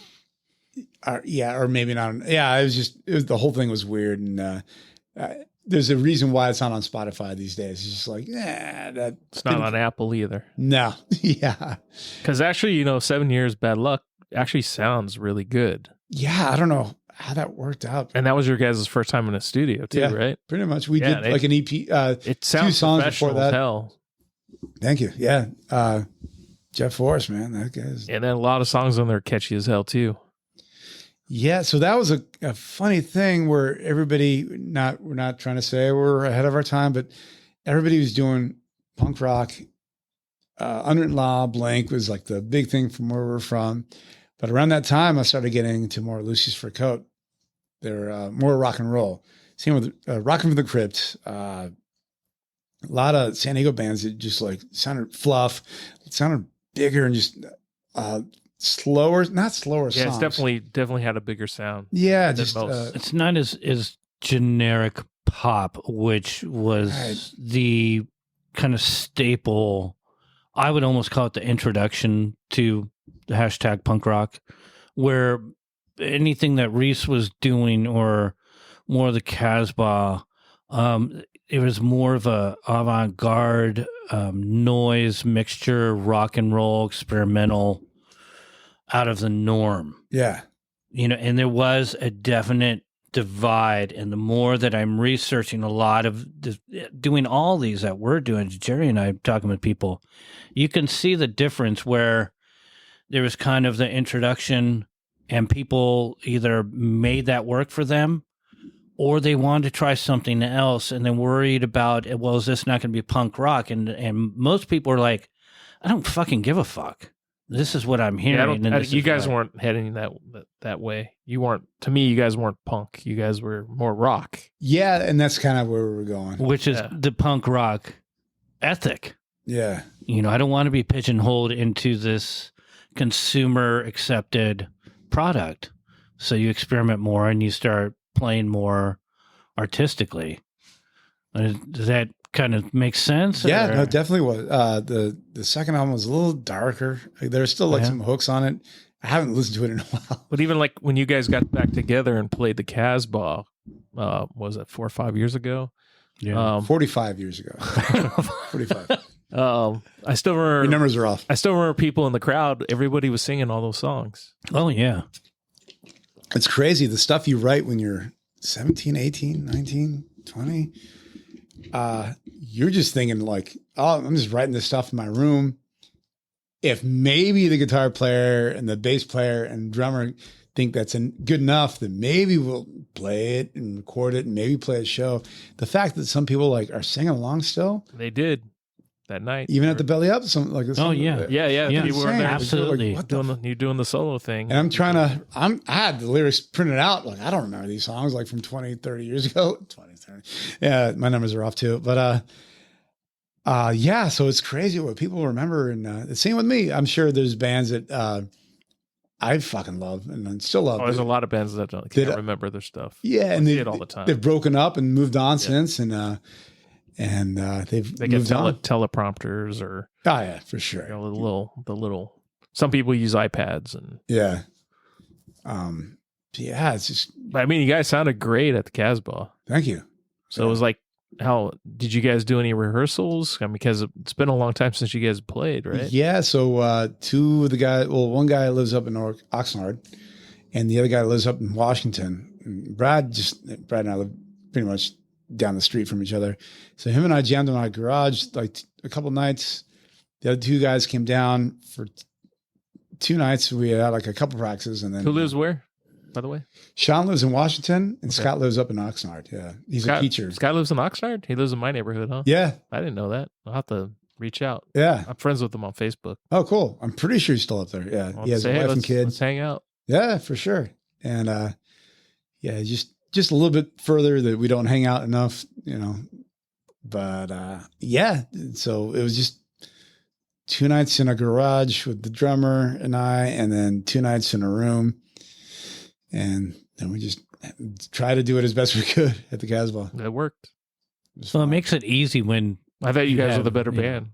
Oh, thank you. Yeah, it is the crowd response. I mean, even you doing solo, it seemed like to me that you had basically caused enough of a stir to get people really. I mean, am I wrong remembering this? Well, Him solo got more of a reaction. He was doing like the DJ thing. He was doing in between. Yeah. So everybody, You did 2 sets, right? yeah, everybody was amped to see the other bands, but I just came out like, yeah, motherfuckers, let's go. How many bands were on that? At 2, at Belly Up, I think it was just Pivot 2, and but Agent, me in between. and then yeah. you did in between. Yeah, so you opened, and then Agent played, and then you played again, and then Pivot played. Yeah. Yeah, and we That's left fun. during Pivot. but to be honest, I thought the energy was really strong. Especially you're just dominated. And that's Like, I'm here with my guitar and I'm going to freaking do this. Yeah. And then the people were like, "Oh no, you're not doing it alone. Yeah. We're And that was a good We're venue. here. Long, yeah. The Belly Up's a good venue too. I love that place. The Yeah. acoustics sound great. We did it once in the Classified, and that was like my favorite spot. I'm like, I think we've played. It has a good sound, like you said. Acoustics are good. Just a nice spot, a good location, and a good sized stage. I've never been backstage there, so I don't know how that setup is. That's amazing. There's cocaine all left and right, just okay. hookers and booze. They might not have you back. No, it's just they hear that. no, it's pretty cool. Let's say there's 2 bands, so you have your own little rooms and Little little hangout dressing area. rooms. Yeah, little hangout areas and stuff. I like this place a lot. Awesome. Yeah, it's definitely. It was for me. It was the first time I had been there since seeing Agent Orange in the early '90s. Yeah, it's funny because same thing. Last time I was there in the early '90s, I saw HR, and opening for HR was Sublime. Oh, crazy. Yeah, and that's Wow. actually a sober set. Those guys played a sober set, so they actually played well. Wow. In the time before that, I think I saw there's a band called Secret Machines from New York. I'm a huge fan of. They're like shoegazer rock. I don't know what you call it, but yeah, that was, I guess I opened like 10 years before that. But it's been a while since I'd been there before that. It was great seeing the show. Yeah, the Agent guys pulled it. They did really well. It was a good crowd too. Yeah, Yeah. A lot of people. Chris Arms was sick leading up to the day of. He just got out of the hospital. He got out of the hospital that day. Yep. Crazy. Wasn't it appendicitis or something? Yeah, he had his appendix out, I think, and so I think he was stapled and bleeding still. Yeah, he just got out of the hospital that day to play. It's crazy. Yeah, and then Pivot, those guys, man, that's their like area where they obviously, so the whole group was there for them, but they killed it too. Yeah, it was like it was a blast from the past, basically. I had family that were there that had never been to a kind of that kind of show, and I have I guess he'd be an uncle-in-law who like bought every Pivot shirt available and CD and stuff. It was pretty funny. He's older than me, so you're like fangirled out. That's pretty cool for an adult. Yeah, Pivot did a good job too. It was like they hadn't stopped playing. No, they're talented. Because as we all know, Chris Lewis is in Unwritten Law now. So. Right. And him and I that's another thing. Him and I were in high school together. So this is crazy. Small world. Yeah, it is. It definitely is. But that's the thing too, is there's certain people that have dropped out. Then there's other people who've been able to make it work through all these years. And some people, this is the thing that, because I've been working with John from Beta 7. That's what I asked about Classified. And people trying to relive the 90s. And it's some people wouldn't mind, throwing together. I talked to Monica about, well, if we can get Dodgeball to do this gig. Oh my God, that'd be amazing. Porter's in that, right? Yeah. But Porter, unfortunately, still needs a little bit of time from healing from a health problem. So I'm not sure what happened. But I said, well, let's, think about doing a cockroach thing. And so the running idea I was telling my wife was we could, do Fuck You because everyone knows that song. And then we could just do another song. And then we could just close with Fuck You. That's 3 songs. They're all sing-alongs. Whatever we throw in the middle, no one's going to remember it. Because I'd just be a maniac. And then everyone's going to love seeing them up there playing. But realistically, I think for people like us, it's the idea of, well, I'm kind of doing something new. Yeah. I want to promote this because we all mature, right? Yeah, for sure. Some of us, like some of my music, I think I've kind of going back to roots, like with the noise stuff and the chaotic stuff, but getting 90s bands back together to do reunions, it's almost easier. Well, so-and-so's in this band and so-and-so's in this band, and it's easier to push things that way. Because as much as I'd love to do a cockroach thing, I've got so many other bands and ideas that I want to do. Yeah, we did that Classified reunion at the Casbah. It was fun. And then Sean, our bass player, is like, I think we could write some new stuff. And it took a minute. I'm like, okay, I wouldn't mind trying it, but how would I write songs for the Classified now? Like, how would I? Right. It would sound like the new band I'm doing, I guess. All right. Right. Like, I wouldn't know how to do it anymore because I was like a. Well, it depends on the vibe you're getting off the other people. True. So everybody's going to bring something different now. Yeah. Because everybody's aged. Yeah, and that's the thing. 25 years later, can you?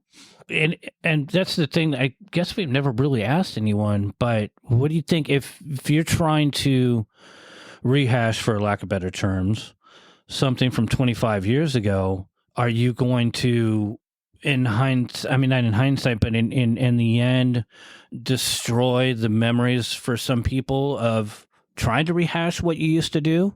That might happen. You know what I mean? Yeah, that might. It's kind of a scary thought. But it happens all the time. Yeah. Because then you gain a new audience too. So, there's bands we liked at a certain time in our life and their sound was a certain way and then they change and you're like, I don't like those guys anymore. Yeah, or like a personality clash on stage. I'm a massive Faith No More fan. They put out an album a few years ago and it was just okay. Right. I think I would have liked it if they just never put that one out. You know what's weird too? Yeah. You think if you really sit there and look at bands back in the day or even now, as their music catalogs grow, a lot of them they don't have what they had when they were younger. it's weird because you think as people grow older, they experience more. You think they would make better records. Yeah. But they don't. Well, they do, but some do. Let's say let's say you're Very AC/DC. limited. Very limited. Let's say you're AC/DC, right? But you got to remember there was 2 different singers in AC/DC. Okay, but everybody knows Back in Black, right? Yeah. So everybody wants that album again and again and again. You know, just want the hits. Well, they want it to top it is what they want. Okay. They want it better. They want it better. So but at least have that same. I think with a lot of bands is when you're trying to create something, especially being fresh in the scene, you're hungry. You really want an impact. You want to make a statement. And as you get bigger and bigger, you're not so hungry. Yeah. you have a butler go make you mac and cheese really quick. Yeah, and you're not. I gotta write another song. You start losing that creative process. Yeah, for sure. So you're influenced by other things. So it's not like do I really want to go to work today? I don't have to. Don't have to. I got the billions.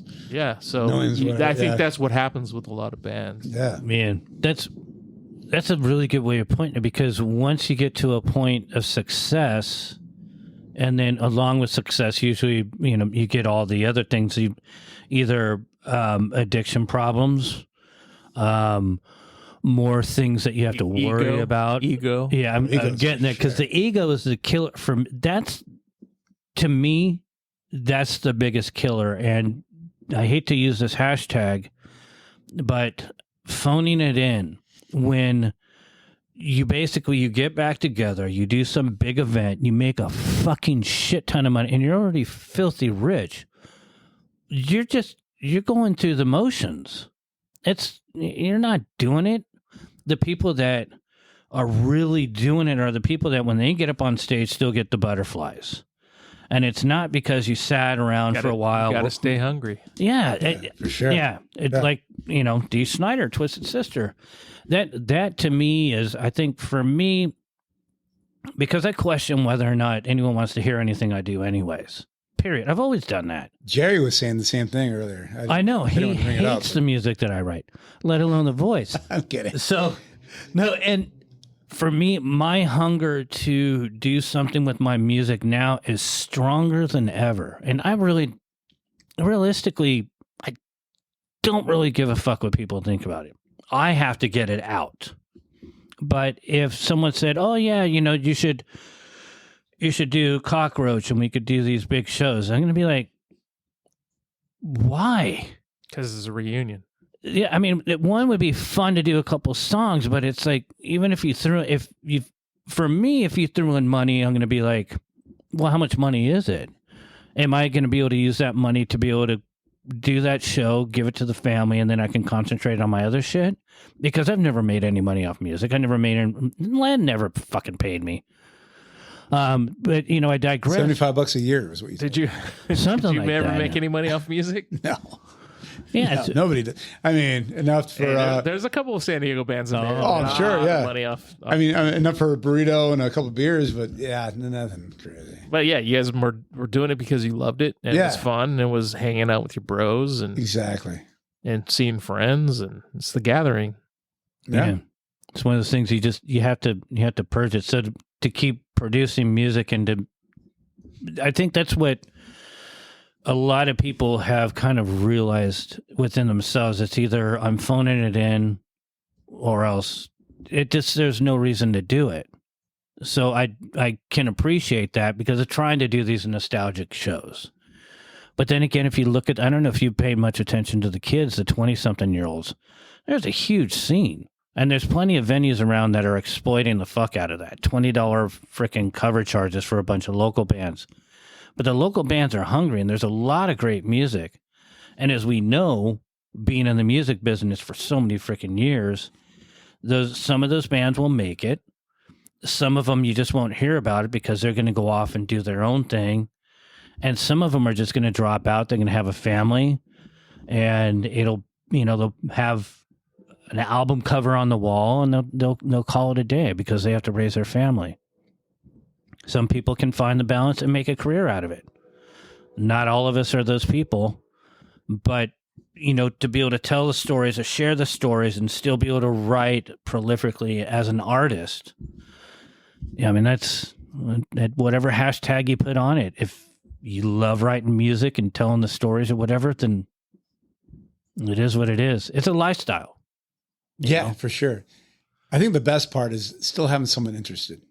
If someone's still interested in what you're saying, and there's people asking you like, when's the next shit coming out? That's fucking cool. Yeah. Yeah. Not a lot of people are banging down the door for you, but whatever. It's like, as long as like a couple buddies are like, you got history. Yeah, exactly. And that's all that matters. There's so many people that wish they could have did some of the things you did, playing some of those shows, the New Year's Eve shows, whatever. Those are amazing. And, I don't think we'll ever have that time again. No, probably not. With the fact that you can get together and you put all of your heart into doing, like when you did your acoustic thing with Pivot and Asian 51, those shows are always amazing because there's always an audience for that. And there's nothing better than doing something that you created in front of people who appreciate it. It's the same thing with the podcast. Just when I think there's kind of a lull and there's not much, no one cares about it. They're over it. No, someone out of the blue. Oh my God. I heard the podcast, or I just, heard this one. It reminds me of this. And then they start sharing stories. To me, that's like, yeah, wow. And, we had many chances of stopping and not pursuing. Like we were talking about earlier, you were our first actual guest. That's right. So to be able to revisit this and actually have a proper conversation and chat like this, I mean, it's the world to me, That's great. And Jerry and I are able to share these stories with an ever-growing audience. What's that? Whoever wants to listen to them. Yeah, but the audience keeps growing. There's people out there that they really do care. You never know who hears too. For instance, once in a while, I'll be randomly at a bar in South Park, just somewhere so remote from like the Soma world or Poway or whatever. And I'll walk in, and then my wife will order a drink, and then she'll order one for me, whatever. And I'm walking in, the guy would be all like, "This one's on the these are on the house." I'm like, "What the fuck?" Yeah, like, I don't know. Poisoned? I don't know him. Well, I don't know him. So classified. He'll remember. That's crazy. He's probably some kid at a show. Yeah. Who knows? I just somehow remembers. Yeah. And, it's cool. It's flattering, and it is. It's very humbling. So people are out there. People are hearing it. Oh, yeah. This is your podcast, I'm saying. It's like people are out there. People are hear it. People remember. I can speak for myself. I think for Jerry as well. We definitely, for me personally, I like actually being able to really get to know some of the people that I've known for so many years, but didn't know certain things, like the skateboarding, how that intertwines with all the music. I had no idea. Massive. And I thought it was just kind of my world. Even talking with Andy before this podcast, yeah. Andy, before he was in Bucko 9, he used to come to all the shows. Like he would go to the New Year's Eve shows. He was in the crowd. And I think at that time he said he was living down here, but he's from Oakhurst, which is Yosemite. Oh, wow. And they would drive, people would drive down here to go to those New Year's Eve shows. That's crazy. And somehow get home. Yeah. Well, they get hotels, stay, Crazy. Yeah. But it was an event, and, and then now he's but it just, it's extremely humbling. And I am so appreciative of being, what part I was in all of it. And then to be able to share the stories. Yeah. You guys are kind of the faces of Soma. You guys would go out and introduce the bands on the main stage, and people know you guys. I hated doing that. I liked it when Len did it. I screwed up a couple times doing Well, that's why I did the fart jokes, and freaking O was all pissed at me the one time because I did it announcing them. I think when it was on the main stage, and one time that they did do the main stage of the sports arena, went out and then starts announcing, and I just remember looking back, and he's just like, you can't one up O. And I think that was the one time that I one upped him, and I remember it fondly because it's just the fact I'm making fart noises. That was something that we did at the club. Len would walk in, I would know he was there and this started in downtown. So he would walk in at the Union location, and I'd be there, setting up maybe with the sound guys, and he would just come in, and he had some other weird name for me too. There's everyone has a name for me, but he would do the fart sound. So in the main hall, it would kind of echo. So we're like bats. So I would do it back, and then I could figure out where he was, and then I would have to go and unload the car or whatever, So for me to be able to do that at the sports arena in front of that many people is kind of like a little back. Yeah, back but jack. again, I wasn't going to ever be playing on the main stage, and I had work to do. I had to make sure, things were getting done. So we're getting to the end of our time right here. But do you have a song that we can share right now? Something? The new stuff's in process. If you'd like to hear "Gift Curse" or my solo, something solo. Yeah. What do you? Let's hear something. I have "Hopes Up" is I guess would have been a good song. Just so that we can have something to close us off. And again, before we get into the song, I got to thank you for coming on with us, and thank you for being our first guest, and then because this will be season 4. This will be season 4 that we're doing. Crazy. So Noel's trying to curse us here. No, I don't think there's anything that can curse it any worse than ourselves. Are you kidding me? I'm kidding. Well, thank you guys. The top one ruined everything. Yeah, so as we get this song queued up. But I appreciate you guys. I live pretty close by, so I can do this whenever. You're welcome anytime. This is fun. Literally, if you want to just come here and jam, if you got something. Got to get Brad in here. Yeah, okay. Next time, I'll knock him over the head. It'd be cool. Both you guys come in, and you guys can bounce stuff off of each other. It's crazy, the stuff I remember and he remembers, and then he'll tell me, don't you remember when this happened? I'm like, shit, I forgot about that. Yeah. But it's pretty much the same story. He'll have another, oh shit, or the same with me. He'll remember stuff that I forgot. Or that's how it usually works. Yeah. And that's the thing that even too busy being caught up in all this stuff going on. PK had brought up, was telling Jerry that after doing the episode, he started thinking of more things, and even Mike Spent had brought that up. I had all these other things, this other story, always. Because now it's kind of this won't be out for a little while, but there's no reason not to come back. I'd love to. Yeah, have Brad in. We have other ideas of other ways of hanging out. We can do a group thing, and we can get a few people on the microphone as long as it's organized and doesn't turn into a drunken mess. Yeah, which has happened in the past. Yeah, that sucks. We struggle with that a few times. I don't think we'd struggled. I think I had perfectly fine time just drinking my way through and repeating the same thing 5 times in a row. Yeah, but it'd be fun. It'd be Chris Arms, Brad, and I, because we all grew up in the same area. Let's do it. All right. So that's a shout out right there, and we're gonna work on that. And we'll close. With your help, I'll work on that. Yeah. No, okay. I'll work on it too. Cool. Because that'd be fun. We all grew up in the same area. We all remember the same stories, but different aspects of it. So right. It'd be cool. Thanks, well. Some Poway history. Exactly. Yeah. Thank you, guys. Brother. Thank you. Cheers. All right. Cheers. Never had the chance at all. Like scattered insects across the floor when the lights came on. Everyone was gone. Leave it to me, I'll ruin everything. Just give me the chance.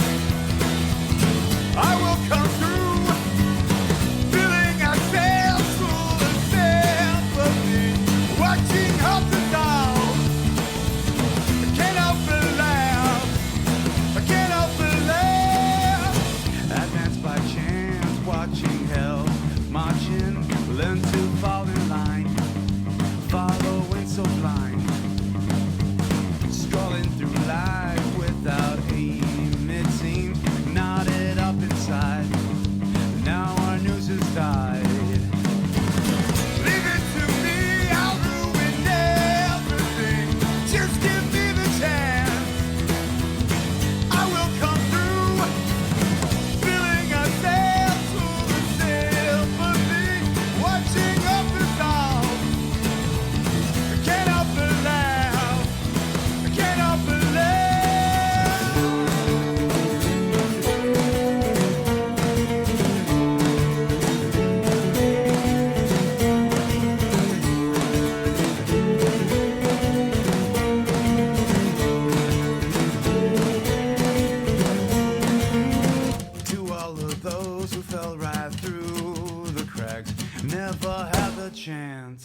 This podcast was recorded at Red Rum Skates. Mixed by me, Jer. Music provided by Breakacre. We appreciate all our listeners and our guests. Please stay tuned until the next one. Have a great one. Bye.